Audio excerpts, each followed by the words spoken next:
Hi friends, welcome to my channel. இன்னைக்கு cheese parotta எப்படி பண்றதுன்னு காட்டுறேன். இதுக்கு தேவையான பொருட்கள் என்னன்னா மைதா மாவு வந்து 1.5 கப் எடுத்துர்க்கேன். கோதுமை மாவு 1/2 கப் எடுத்துர்க்கேன். பட்டர் வந்துட்டு தேவையான பொருள் அதுலயும் ஒன்று. அப்புறம் வந்துட்டு கொத்தமல்லி, பூண்டு, சில்லி ஃப்ளேக்ஸ் கொஞ்சம் எடுத்துர்க்கேன். அப்புறம் வந்துட்டு சீஸ் எப்படி பண்றதுன்னு காட்டுறேன். ஃபர்ஸ்ட் மைதா வந்து 1.5 கப் போட்டுக்கிறேன் ஃபர்ஸ்ட். அப்புறம் கோதுமை மாவு வச்சுருக்கேன் இல்லையா, அதுவும் 1/2 கப்பு, அதையும் இதில் சேர்த்துக்கிறேன். இதுக்கு தேவையான அளவுக்கு நான் உப்பு கொஞ்சம் சேர்த்துக்கிறேன். இப்போது நம்ம இதை வந்துட்டு நல்லா மிக்ஸ் பண்ணி பிசைஞ்சு எடுத்துக்கலாம். இது வார்ம் வாட்டரில் போட்டு நல்லா பிசைஞ்சு எடுங்க. சும்மா அதுக்குன்னு ஓவர் சூடு தண்ணியிலலாம் பண்ணணுன்ட்டு இல்லை, சும்மா ஒரு லைட்டாக சூடு இருந்தாலே போதும். இதுக்கு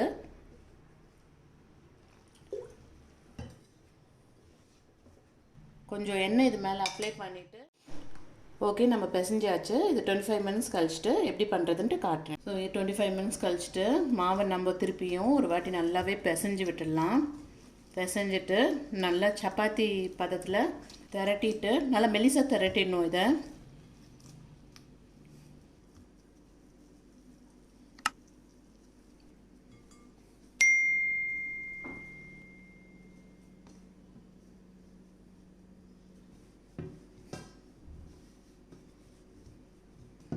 எவ்வளோ மெலிஸ் பண்ண முடியுமோ பண்ணிக்கோங்க. பாருங்கள், நான் இவ்வளோ மெலிஸாக நான் திரட்டி எடுத்திருக்கேன். இதுக்கு மேலே நான் வந்து கொஞ்சோண்டு பட்டர் அப்ளை பண்ணிக்கிறேன். நல்லா ஃபுல்லாக ஸ்ப்ரெட் பண்ணி விட்டுருங்க பட்டரை.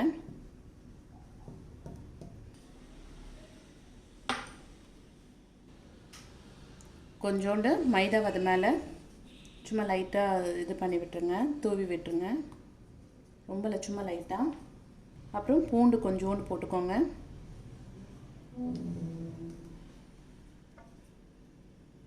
ரொம்ப போட வேணாம், ஓரளவு போட்டால் போதும். அப்புறம் சில்லி ஃப்ளேக்ஸ் கொஞ்சோண்டு, கொஞ்சோண்டு கொத்தமல்லி, அப்புறம் சீஸ் வச்சுருக்கோம் இல்லையா, அதையும் வந்துட்டு நான் இதில் வச்சுருக்கேன். இதை நான் 4ஆக மடிச்சிடணும்.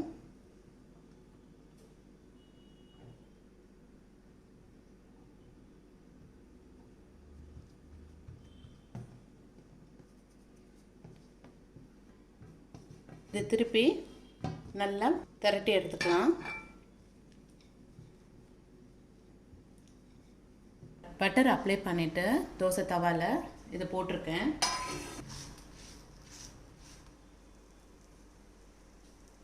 இதை மெதுவாக திருப்பி போட்டுக்கலாம்.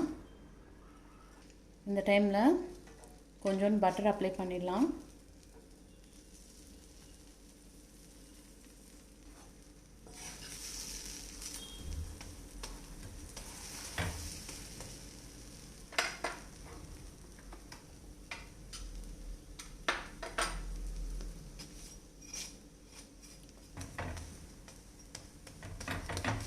இது ஈவினிங்கில் பசங்களுக்கு பண்ணி கொடுத்தீங்கன்னா விரும்பி சாப்பிடுவாங்க. நல்லாவும் இருக்கும், டேஸ்ட்டாகவும் இருக்கும். நல்லா சாஃப்டாக, நல்லா சீஸும் ரொம்ப இதுவாக மெல்ட் ஆகி நல்லாயிருக்கும். இப்போவே மெல்ட் ஆகிட்டு வந்துட்டுருக்கு.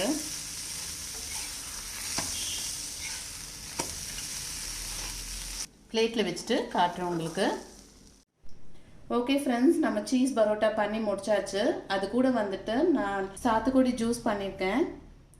நீங்களும் இதே மாதிரி ட்ரை பண்ணி பாருங்கள். அவ்வளோ நல்லாயிருக்கு, டேஸ்ட்டும் நல்லாயிருக்கு. உங்களுக்கு பிடிச்சிருந்ததுன்னா என்னோடய சேனலுக்கு சப்ஸ்கிரைப் பண்ணுங்கள், பெல் பட்டனும் ப்ரெஸ் பண்ணுங்கள். தேங்க்ஸ் ஃபார் வாட்சிங்.